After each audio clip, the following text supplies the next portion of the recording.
Hello, everybody. Komegatze here. Um, CS2 is very likely going to release tomorrow. And in the meantime, I think I have found a way to fix an issue like more consistently. Um, that's been kind of bothering me. And if you've looked at my animations before, you'll see this issue. But by the time um, Well, any future video I make after this is not going to have this problem, likely, because I'm going to use this method to fix it. So what the problem is that, well, if you've had Source to Filmmaker before and used it and uh, used a character that had cloth physics, such as Eli here, or G-Man, or Russell, or whomever has cloth physics on their model, may run into this issue where the cloth will when you change shots, it sort of like flicks into position when it should just be like settled. So it's a bit like subtle here in this case because Eli's not too far away from the map origin, but it is there. So it kind of just flicks. And the reason this happens is because the cloth physics, when they sort of, I guess, spawn in when a shot changes, they default to the map origin position, and then they reposition themselves really quickly back to the character they're supposed to be attached to.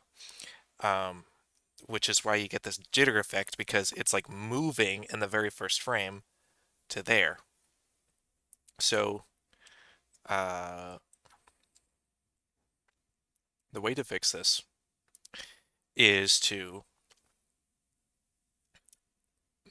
well, I'm just going to show you the process of how I fix it. So we're going to take Eli's model here. We're going to copy it and we're going to paste it. And then we're going to hide Eli, the first one. And then we're going to move this Eli to the origin of the map. So how we do that is go into the motion editor, have the root transform selected. I'm going to drag the default slider all the way to the right. Then we're going to play it so that the cloth is all in the, it's all settled. And then I'm personally going to bring the playhead to the front. I don't think it matters as long as it's in the clip and the cloth has settled.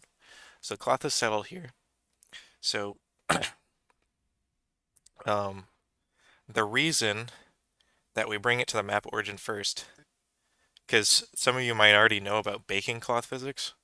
So if you like do it here, just right click on it and go to utilities, bake procedural bones. You can see the cloth bones just kind of like move itself in a weird spot. And you can't just fix it by defaulting it or anything. I mean, it just looks bad. I mean, you kind of can, but then it's not like simulated anymore. It's just bad. So we're gonna, remake this by copying and pasting it again. Default the root transform. Have it settle. And now, if we bake the procedural bones, you can see that it has no problem. And it is cloth right now. It is baked right now. So now you can see all these bones. It's actually insane how many bones uh, this model has for cloth, which is probably why it crashes on G-Man, I'm gonna be honest, when you try and bake it. But as you can see right here, he's like not in the position you want to be.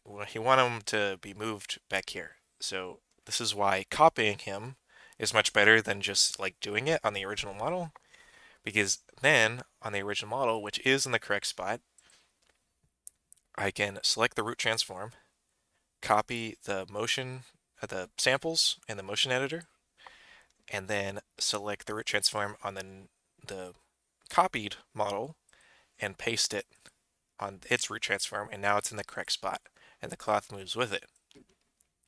So now if we play it, the cloth is still like acting like it's simulated, but it's not simulated. So, um, so it should be like good now, but if you wanted to make changes to your animation, um, like I would wait to bake the procedural bones until you're done animating the character. If you're not done animating the character, or if you just wanted to test to see how it looks, whatever, that's why it's a good idea to keep the original copy there, so that if you make any changes, it doesn't break, um, how the cloth physics look. Um, so now we have it baked, and let's minimize that, minimize that. And so now, when it changes shots, there's no flick. See? So there's no flick, and you know, the physics is good, and it still looks really good. So the last thing I want to show here is, if you look at the collar, it's all like curled up for some reason, and this happens when it's simulated as well. It's not just like a baking thing. Um, so the way there's not really like a fix for this, while that I know of, while keeping the it like kind of simulated, you know. So what I do is I go in and select all the cloth bones on the collar. I select all these. Make sure you don't accidentally select any of like the other bones that aren't cloth related.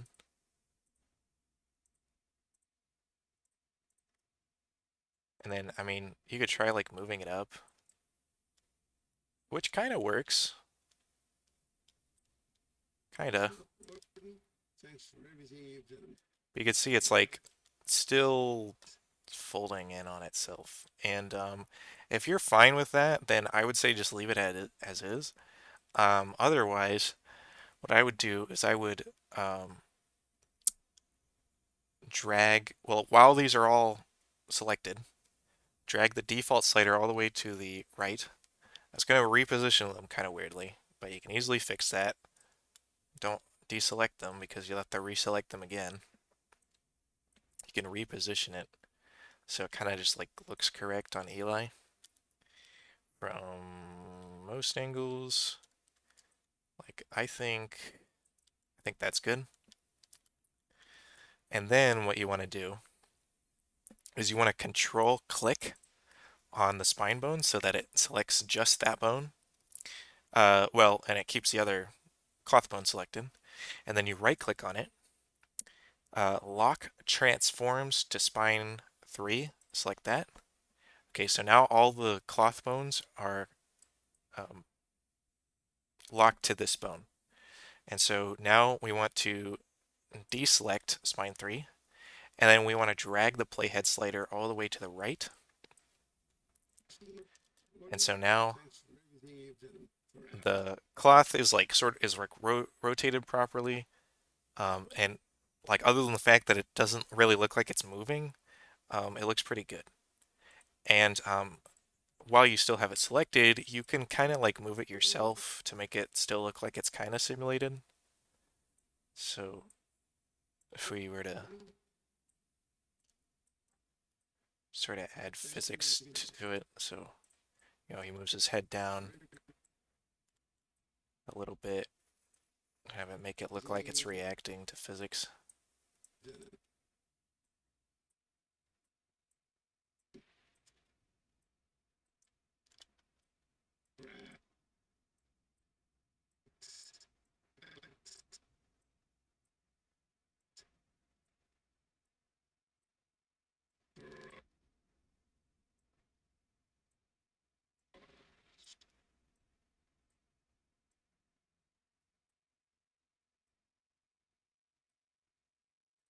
So now if we like spline that, Gordon, thanks for everything you've done for Alex, for all of us.